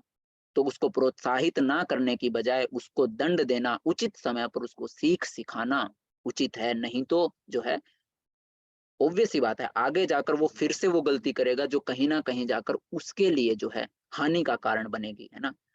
और उस हानि का कारण देखा जाए तो वो नहीं होगा, क्योंकि गलत कार्य तो वो करने जाएगा, है ना? करेगा वो गलत कार्य। जितना ज़िम्मेवार उस गलत कार्य को करने के लिए वो संतान होने वाले, या हमारा कोई छोटा भाई, हमारा बेटा-बेटी वो होने वाले हैं, उनसे कहीं ज़्यादा ज़िम्मेवार जो है उसके लिए हम होने वाले हैं ना। तो जिस तरीके से इस सभी पूरी दुर्घटना का जो कारण जो है वो धृतराष्ट्र होने जा रहे हैं, सभी की मृत्यु का कारण, इतना सर्वनाश जो होगा, है ना? तो उसका कारण कौन? केवल और केवल धृतराष्ट्र की जो एक राज्य को जकड़ कर रखने की जो कामना, और अपने बेटों को चाहे किसी भी जो है उस पे कीमत पर, है ना, राजा बनाना, सही हो या गलत हो, किसी के साथ न्याय हो या अन्याय हो, कोई फर्क नहीं पड़ता, है ना, बस मैं और मेरे पुत्र, है ना। तो जो ये गलत भावना है वो हमेशा सर्वनाश का कारण बनती है। तो इसीलिए, है ना, अगर बच्चा कोई गलत कार्य करता है तो उसको वहीं जो है डांटना जरूरी है ना। किसके लिए? ताकि आगे जाकर उसको किसी ऐसी परिस्थिति का सामना ना करना पड़े जिसके कारण हम अपने आप को दोष दे सकें, है ना। तो इस तरीके से यहाँ पर हमको जो है बहुत बड़ी जो है सीख हमको यहाँ मिलती है। तो ये जो है हमको समझ में आया। अभी सघोषोधार्थ राष्ट्राणाम हृदयानि व्यदारत नभश्च पृथिवीं चैव तुमुलोऽभ्यनुनादयन्। इन विभिन्न शंखों की ध्वनि कोलाहल पूर्ण बन गई, जो आकाश तथा पृथ्वी को शब्दायमान करती हुई धृतराष्ट्र के पुत्रों के हृदयों को विदीर्ण करने लगी। अब जो इतने सारे शंख बज रहे थे, पांचों के पांचों पांडव जो हैं वो अपने दिव्य शंख बजा रहे हैं ना, और जितने और योद्धा थे सभी अपने जो है शंख बजा रहे हैं। अब उन शंखों की ध्वनि जो है इतनी जो है कोलाहलपूर्ण, यानी कि इतना शोर शराबा वहां पर वो हो गया था कि जिससे आकाश और पृथ्वी जो है वो भी शब्दायमान यानी कि गूंज उठे थे, है ना। और उस गूंज को सुनकर जो है धृतराष्ट्र के जितने भी कौरव पुत्र थे सभी के हृदय जो है दहल गए, है ना, जिनके दिल दहल जाना जो बोलते हैं ना। तो ऐसी जो है भीषण आवाज जो है हुई कि उसको सुनकर धृतराष्ट्र के जो पुत्र थे सभी के जो है हृदय जो है दिल जो है वो क्या बोलते हैं दहल गए, है ना। जब भीष्म तथा दुर्योधन के पक्ष के अन्य वीरों ने अपने अपने शंख बजाए तो पांडवों के हृदय विदीर्ण नहीं हुए, है ना। अभी देखिए प्रभुपाद जी क्या बोल रहे हैं। प्रभुपाद जी बोल रहे हैं कि जब भीष्म और दुर्योधन के पक्ष में जितने भी वीर थे उन्होंने जब अपने अपने शंख बजाए थे तो पांडवों के मन में कोई घबराहट नहीं हुई थी, है ना। पांडवों के हृदय जो है कुछ नहीं हुआ, पांडवों के हृदय विदीर्ण नहीं हुए। ऐसी घटना का हालांकि वर्णन नहीं मिलता। प्रभुपाद जी बोल रहे हैं कि ऐसी घटनाओं का वर्णन नहीं मिलता जहां ऐसा लिखा हो कि भीष्म और दुर्योधन के पक्ष में जितने भी योद्धा थे उन्होंने जब शंख बजाए तो पांडवों को कुछ भी जो है महसूस नहीं हुआ या उनको कोई घबराहट नहीं महसूस हुई। ऐसा कहीं पर जो है चर्चा नहीं है ना।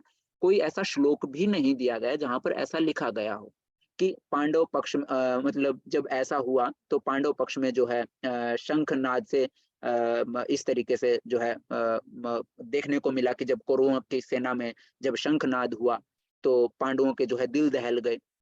बट उसको यहाँ पर समझा जा सकता है ना, किस तरीके से कि पांडव पक्ष में शंखनाद से धृतराष्ट्र के पुत्रों के हृदय विदीर्ण हो गए, है ना। तो वो ना देते हुए, है ना, वो चीज ना बोलते हुए भी यहाँ पर उस चीज को जो है पूरे तरीके से संकेतिक किया जा रहा है ना। क्योंकि अगर ऐसा होता तो वो चीज भी लिख कर दे दी जाती, जिस प्रकार यहाँ पर ये दे दिया गया कि उनके पांडवों के शंखों की ध्वनि के कारण जो धृतराष्ट्र हैं उनके हृदय विदीर्ण हो गए। तो इस चीज को स्पेसिफाई जब किया जा रहा है, इस चीज को जब यहाँ पर इतने अच्छे से बताया जा रहा है तो वो हमको यही दर्शा रही है कि जो भीष्म और दुर्योधन के पक्ष में जितने भी वीर थे उनके शंखों की ध्वनि से पांडवों को तो कोई फर्क नहीं पड़ा, बल्कि पांडवों के शंखों की ध्वनि से जो धृतराष्ट्र के जो पुत्र हैं वो सभी के सभी जो है उनके जो है दिल दहल गए या हृदय जो है विदीर्ण हो गए। इसका कारण स्वयं पांडव और भगवान कृष्ण में उनका विश्वास था। इसका कारण क्या था कि सिर्फ और सिर्फ पांडव और पांडवों के मन में भगवान कृष्ण के लिए जो प्रगाढ़ विश्वास है वो जो है इसका कारण था। परमेश्वर की शरण ग्रहण करने वालों को किसी प्रकार का भय नहीं रहता, चाहे वह कितनी ही विपत्ति में क्यों ना हो। देखो कितना जो है एक बहुत अच्छी सीख प्रभुपाद जो है हमको यहाँ दे रहे हैं। देखिए क्या समझाया कि जिसने भगवान की शरण ग्रहण नहीं की है ना, जैसे ही विपरीत स्थिति आती है डर लगने लग जाता है। जिस प्रकार किसको डर लगा, जिस प्रकार कौरवों को डर लगना स्टार्ट हुआ जब जो है पांडवों ने अपने शंखनाद किए, है ना। क्योंकि वो किसके पक्ष में नहीं है या फिर उनके पक्ष में कौन नहीं है, भगवान नहीं है, क्योंकि उन्होंने भगवान की शरणागति ही नहीं ली है। बट पांडवों ने, पहली बात, पांडव धर्म के रास्ते पर, और जो धर्म के रास्ते पर चलता है भगवान हमेशा जो है सदैव कृष्ण उनके साथ होते हैं, है ना। तो पहली बात तो कृष्ण सदैव उनके साथ हैं, और दूसरी बात कि पांडवों ने खुद से ही कृष्ण की जो है शरणागति ले रखी है ना। तो भगवान कृष्ण जो है वो उनके साथ हैं और पांडवों को जो है भगवान कृष्ण पर पूर्ण विश्वास है ना। तो भगवान की शरण ग्रहण करने के कारण उनको जो है किसी प्रकार का भय जो है महसूस नहीं हुआ, है ना। इसी प्रकार हमारे जीवन में भी बहुत सारी सिचुएशंस ऐसी आती हैं जो हमको जो है डरा सकती हैं, है ना, कुछ भी घटित हो सकता है ना। मानव जब जीवन मिला है तो सुख और दुख चलते ही रहेंगे, है ना। हम कभी ये नहीं बोल सकते कि आज हम सुखी हैं तो कल हम जो है हमेशा ही जो है सुखी होंगे, है ना।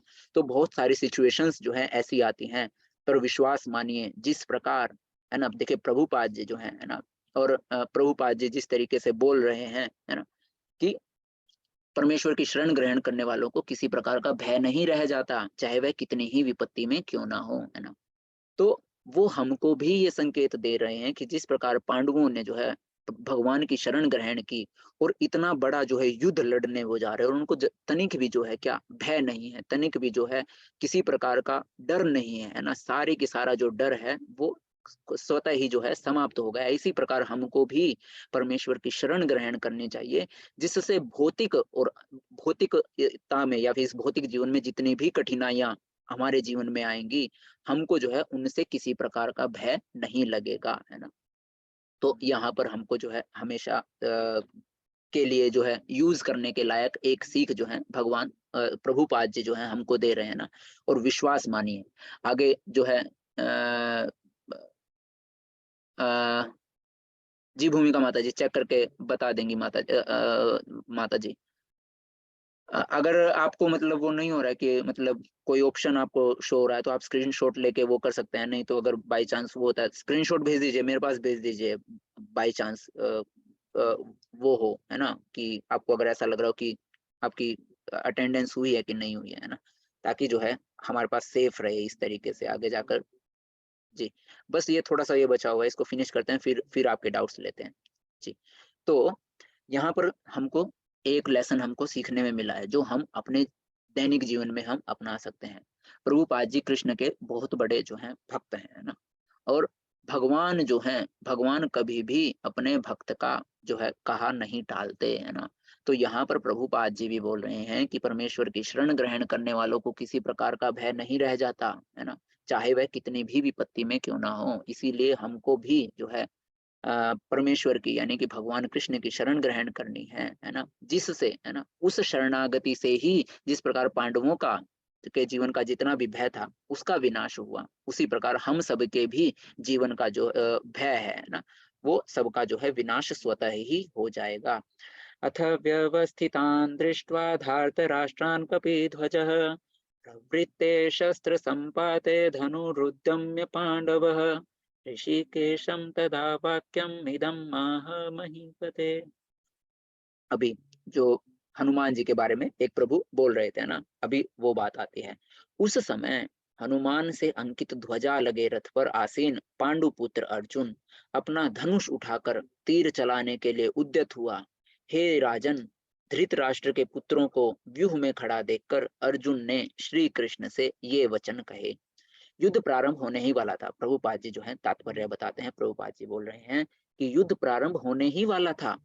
उपर्युक्त कथन से ज्ञात होता है कि पांडवों की सेना की अप्रत्याशित व्यवस्था से धृतराष्ट्र के पुत्र बहुत कुछ निरुत्साहित थे, है ना।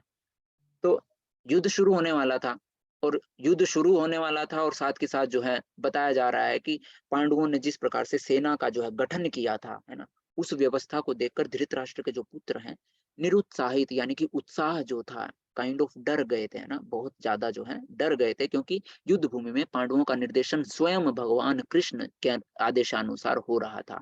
अर्जुन की ध्वजा पर हनुमान का चिन्ह भी विजय का सूचक है, क्योंकि हनुमान ने राम तथा रावण युद्ध में राम की सहायता की थी, जिससे राम विजयी हुए थे। इस समय अर्जुन की सहायता के लिए उनके रथ पर राम तथा हनुमान दोनों उपस्थित थे। भगवान कृष्ण साक्षात राम है, और जहां भी राम होते हैं वहां नित्य सेवक हनुमान तो होते ही हैं, तथा उनकी नित्य संगिनी वैभव की देवी सीता भी उपस्थित रहती हैं। अतः अर्जुन के लिए किसी भी शत्रु से भय का कोई कारण नहीं था। इससे भी अधिक इंद्रियों के स्वामी भगवान कृष्ण निर्देश देने के लिए साक्षात उपस्थित थे। इस प्रकार अर्जुन को युद्ध करने के मामले में सारा सत्परामर्श प्राप्त था। ऐसी स्थितियों में जिनकी व्यवस्था भगवान ने अपने शाश्वत भक्त के लिए की थी, निश्चित विजय के लक्षण जो हैं स्पष्ट थे, है ना।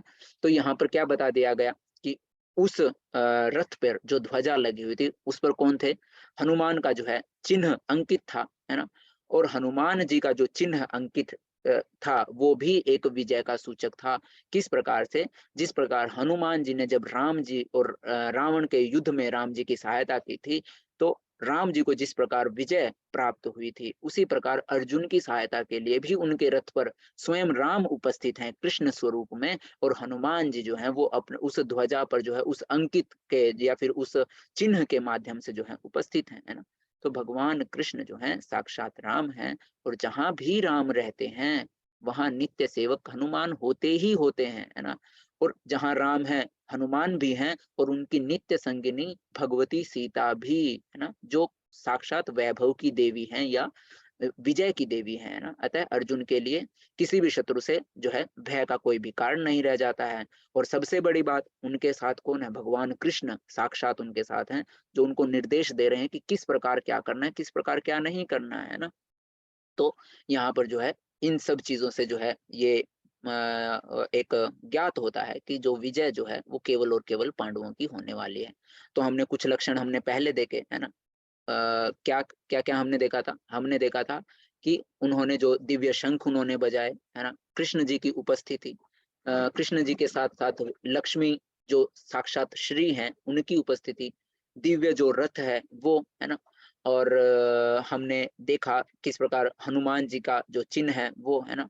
तो ये सारी की सारी जो चीज़ें हैं, वो बताती हैं कि जो विजय जो है, वो केवल और केवल किनकी होने वाली है? केवल और केवल पांडवों की ही होने वाली है। अर्जुनोवाच सेनयोरुभयोर्मध्ये रथं स्थाप्यमेच्युत यावदेतान् निरीक्षेऽहं योद्धुकामानवस्थितान् कैर्मया सह योद्धव्यमस्मिन्नग्नः समुद्यमे। अर्जुन ने कहा, हे अच्युत, कृपा करके मेरा रथ दोनों सेनाओं के बीच में ले चलें, जिससे मैं यहाँ युद्ध की अभिलाषा रखने वालों को और शस्त्रों की इस महान परीक्षा में जिनसे मुझे संघर्ष करना है उन्हें देख सकूं, है ना? प्रभुपाद जी कहते हैं, यद्यपि श्री कृष्ण साक्षात भगवान है ना? यद्यपि श्री कृष्ण साक्षात श्री भगवान हैं, किंतु वे अहेतु की कृपावश अपने मित्र की सेवा में लगे हुए थे। भगवान कृष्ण जो है साक्षात भगवान हैं, फिर भी अपने अहेतु की कृपा के कारण वो अपने मित्र की सेवा करने में, भगवान जो हैं वो अपने मित्र की सेवा करने में लगे हुए हैं। वे अपने भक्तों पर स्नेह दिखाने में कभी नहीं चूकते, है ना? हमेशा जो है मौका ढूंढते रहते हैं कि कब जो है मैं अपने भक्तों पर स्नेह जो है, अपने भक्तों को जो है प्रेम जो है दर्शा पाऊं, है ना? इसलिए वो अर्जुन यहाँ पर जो है अर्जुन ने उन्हें अच्युत कहा है ना? अच्युत यानी कि स्थिर, है ना? जो हमेशा जो है स्थिर रहे, है ना? सारथी रूप में उन्हें अर्जुन की आज्ञा का पालन करना था, और उन्होंने इसमें कोई संकोच नहीं किया, अतः उन्हें अच्युत कहकर संबोधित किया गया है। यद्यपि उन्होंने अपने भक्त का सारथी पद स्वीकार किया था, किंतु इससे उनकी स्थिति अक्षुण्ण बनी रही, यानी कि स्थिति जो है उनकी सेम रही, है ना? प्रत्येक परिस्थिति में वे इंद्रियों के स्वामी श्री भगवान कृष्ण जो है ऋषिकेश ही हैं। भगवान तथा उनके सेवक का संबंध अत्यंत मधुर एवं दिव्य होता है। सेवक स्वामी की सेवा करने के लिए सदैव उद्यत रहता है ना? जो सेवक है वो हमेशा अपने स्वामी की सेवा करने के लिए कि कैसे मुझे मौका मिले और कैसे मैं अपने स्वामी की जो है सेवा कर सकूं। और भगवान भी भक्त की कुछ ना कुछ सेवा करने की हमेशा जो है कोशिश में रहते हैं। वे इसमें विशेष आनंद का अनुभव करते हैं कि वे स्वयं आज्ञादाता न बने, अपितु उनके शुद्ध भक्त उन्हें आज्ञा दें, है ना? तो यहाँ पर क्या बोल रहे हैं प्रभुपाद जी कि भगवान की सेवा करने के लिए तो जो उनके सेवक या भक्त जो हैं वो हमेशा कोशिश करते हैं कि मैं भगवान की किस प्रकार से सेवा कर सकूं, किस प्रकार से सेवा कर सकूं। पर भगवान भी कुछ कम नहीं है, वो भी अपने भक्तों की कुछ ना कुछ किसी ना किसी तरीके से सेवा करने की कोशिश में रहते हैं, है ना? वो उसमें सबसे ज्यादा खुशी का जो है अनुभव करते हैं कि वो खुद अपने भक्तों को आज्ञा ना देकर उनके भक्त उनको आज्ञा दे, है ना? जिस प्रकार अर्जुन ने यहाँ पर भगवान कृष्ण को बोला कि हे अच्युत, है ना? इस रथ को जो है दोनों सेनाओं के मध्य में ले चलो, है ना? इस तरीके से कह रहे हैं, तो अर्जुन आज्ञा दे रहे हैं भगवान को, और भगवान जो है बहुत प्रसन्न हो गए हैं ना, क्योंकि उनके भक्त जो है उनको जो है आज्ञा दे रहे हैं। चूंकि वे स्वामी हैं, क्योंकि वे स्वामी हैं, अतः सभी लोग उनके आज्ञा पालक हैं, और उनके ऊपर उनको आज्ञा देने वाला कोई नहीं है। वो भगवान है ना? और सारे लोग उनकी आज्ञा का पालन करते हैं, बट वो जो है किसी की आज्ञा का पालन नहीं करते, क्योंकि उनके ऊपर और कोई आज्ञा देने वाला है ही नहीं। किंतु जब वे देखते हैं कि उनका शुद्ध भक्त उनको आज्ञा दे रहा है, तो उन्हें दिव्य आनंद मिलता है ना। जिस तरीके से यशोदा माँ का उदाहरण ले लीजिए, है ना। यशोदा माँ, कृष्ण जो है साक्षात भगवान है ना, कृष्ण जो है साक्षात भगवान है। पर जब एक शुद्ध भक्त जब आज्ञा देता है ना, किस प्रकार जब यशोदा माँ कोई बात बोलती थी या डांटती थी, है ना, तो इस सारी सृष्टि को चलाने वाला, है ना, इस सारी सृष्टि को चलाने वाला किस प्रकार यशोदा माँ के जो है छड़ी से डरकर जो है इधर उधर भागते हैं, है ना। तो यहाँ पर बहुत सारे जो है ऐसे वो आते हैं ना, जिसमें जो है उनकी इस अहेतु की कृपा का जो है पता चलता है कि वो अपने भक्त के लिए, है ना, कि जब भक्त उनको आज्ञा दें कि ऐसा करो, तो वो कितने खुश हो जाते हैं ना। तो उन्हें दिव्य आनंद मिलता है, यद्यपि वे समस्त परिस्थितियों में अच्युत रहने वाले हैं। चाहे कोई भी स्थिति आ जाए, वो उसमें हमेशा ही अपने उस दिव्य स्वरूप यानी कि कृष्ण स्वरूप यानी जो जो समस्त इंद्रियों के स्वामी हैं, वो बने रहते हैं। पर उस समय जाकर जो है उनको बहुत ज्यादा प्रसन्नता होती है जब उनके शुद्ध भक्त उनको आज्ञा देते हैं, है ना। भगवान का शुद्ध भक्त होने के कारण अर्जुन को अपने बंधु बांधवों से युद्ध करने की तनिक भी इच्छा न थी, किंतु दुर्योधन द्वारा शांतिपूर्ण समझौता न करके हठ धर्मिता पर उतारू होने के कारण उसे युद्ध भूमि में आना पड़ा।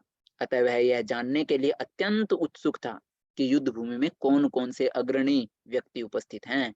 यद्यपि युद्ध भूमि में शांति प्रयासों का कोई प्रश्न नहीं उठता, है ना। अभी यहाँ पर जो है बताया जा रहा है कि किस प्रकार बहुत सारे जो है कौरवों के पास जो है वो भेजे गए थे, शांति दूत भेजे गए थे, है ना। कृष्ण भगवान जो है वो स्वयं शांति दूत बनकर जाते हैं, है ना, कि अगर तुम इंद्रप्रस्थ जो है पांडवों को नहीं देना चाहते, ठीक है ना, तुम अगर पांडवों को इंद्रप्रस्थ नहीं देना चाहते, कोई बात नहीं, पर हाँ मैं इतना विश्वास जरूर रखता हूँ कि जो मैं तुमसे तुमको बोल रहा हूँ, अगर तुम मेरी बात मान जाओगे, है ना, और मेरे कहने के अनुसार अगर उनको 5 गांव भी दे दोगे, है ना, तो भी वो तनिक भी जो है किसी प्रकार का वो नहीं करेंगे, और जैसा मैंने बोला है उसी में ही वो जो है शांति से बैठ जाएंगे, है ना। केवल 5 गांव दे दो, इस पूरे भारतवर्ष के केवल 5 गांव दे दो, वो 5 गांव से ही अपना पालन पोषण, अपना जो राज है राज्य संभाल लेंगे, ना, उन 5 गांव का। तो दुर्योधन बोलता है कि 5 गांव, मैं उन पांडवों को एक सुई की नोक के बराबर जमीन नहीं दूंगा, है ना। तो जब इस तरीके से ऐसा हुआ था, तो उस जगह पर जाकर जो है किसी भी प्रकार के जो है शांतिपूर्ण समझौते के सारे जो चांस जो हैं वो खत्म हो चुके थे।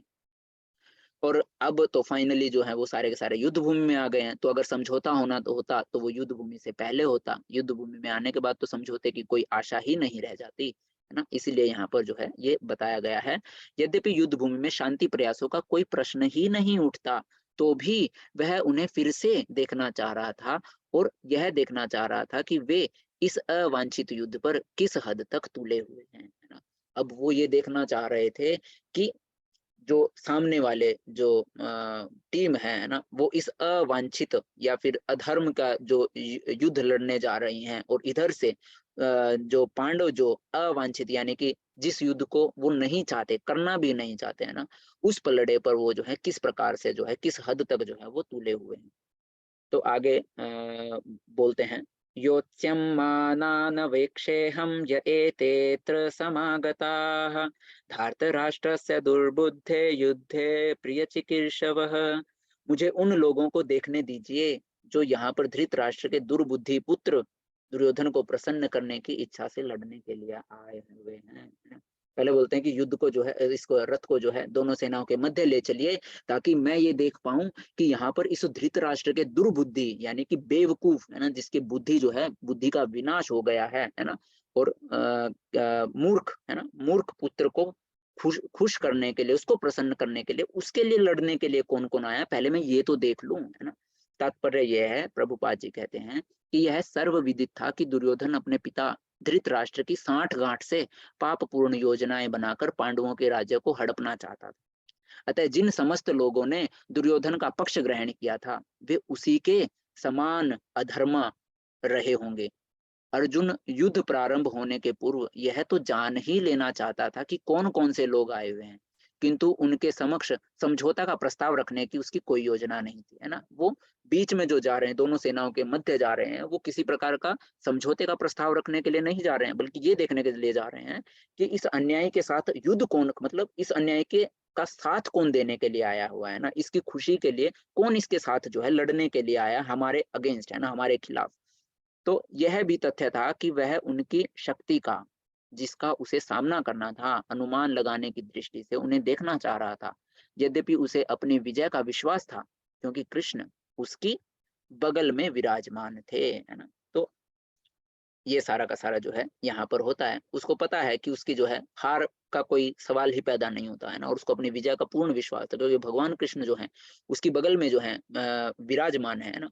बस वो ये देखना चाहता था कि उनके साथ जो है कौन लोग जो है उस अधर्म के पाले में जो है खड़े हैं और धर्म के खिलाफ जो है युद्ध करने वाले हैं ना।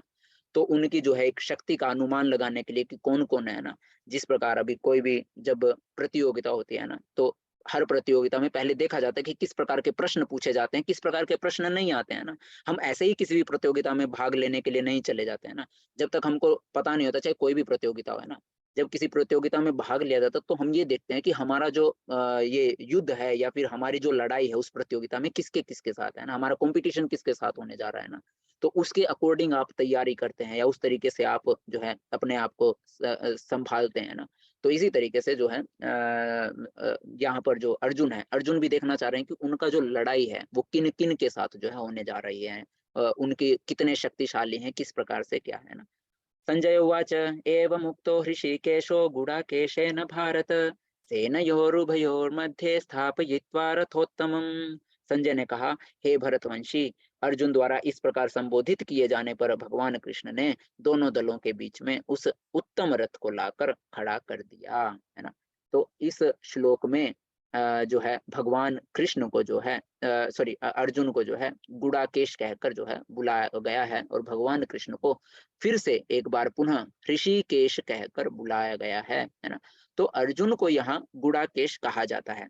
प्रभुपाद जी कहते हैं इस श्लोक में अर्जुन को गुडाकेश कहा गया है। गुडा का अर्थ है नींद, और जो नींद को जीत लेता है ना, वह गुडाकेश है। नींद का अर्थ है अज्ञान, है ना। अतः अर्जुन ने कृष्ण की मित्रता के कारण नींद तथा अज्ञान दोनों पर ही विजय प्राप्त की थी। कृष्ण के भक्त के रूप में वह कृष्ण को क्षण भर भी नहीं भुला पाया, क्योंकि भक्त का स्वभाव ही ऐसा होता है। यहाँ तक कि चलते अथवा सोते हुए भी कृष्ण के नाम, रूप, गुणों तथा लीलाओं के चिंतन से भक्त कभी मुक्त नहीं रह सकता। अतः कृष्ण का भक्त उनका निरंतर चिंतन करते हुए नींद तथा अज्ञान दोनों को जीत सकता है। इसी को कृष्ण भावनामृत या समाधि कहते हैं।